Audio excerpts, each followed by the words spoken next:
Hare Krishna. See the addicted not as demented or degraded, but as tormented. Some people who are addicted to something often do horrible things. They may steal money, they may rob, they may hurt others, they may at a lesser level embarrass themselves terribly. So when people do such terrible things, we may start thinking that what kind of person is this? We may think that this person is so degraded, has no moral sense, or that we may consider them reprehensible, or we may consider them demented. This person has gone mad, they're insane. While yes, their actions may be those of a degraded person, or their actions may also be those of a demented person. But if we want to help them, then we need to have a more understanding, empathic vision of them. And such an understanding vision can be fostered if we see that they are not demented or degraded, but tormented.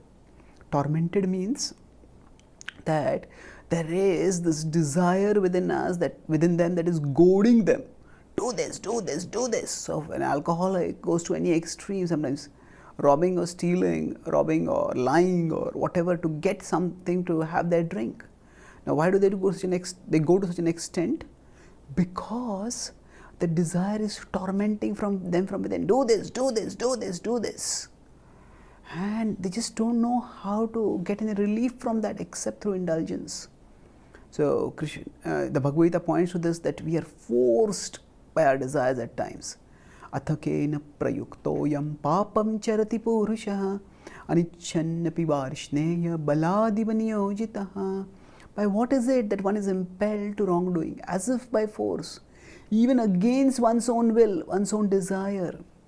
So this question, which is very empathic and understanding, can help us to see things in perspective, to clarify things, and to thereby move forward in our lives. So to the extent we see things with this broader perspective, to that extent we can actually help others. So rather than telling them don't do this, we need to help them get a shield. If somebody were being whipped from behind or goaded from behind, do this, do this. Now the pain which they are getting from behind would force them to do that thing. How would they stop it? Similarly, so if they had some cushion, if they had some armor, and the goad or the whiplash wouldn't hit them, then they would be able to resist. So similarly, we need to help others defend themselves from the goading by their addictions, and that best defense comes through absorption. So Krishna Bhakti offers us the most powerful and the most attractive object for absorption. The more we get absorbed in Krishna, the more that absorption acts as a buffer, acts as an armor, acts as a defense, so that even if desire keeps goading us, but it can't hurt us. However, as soon as we remove the armor of Krishna consciousness, similarly, immediately the goad starts hurting us and we can't resist. It becomes unbearable. So what this applies to us, and this applies to everyone else.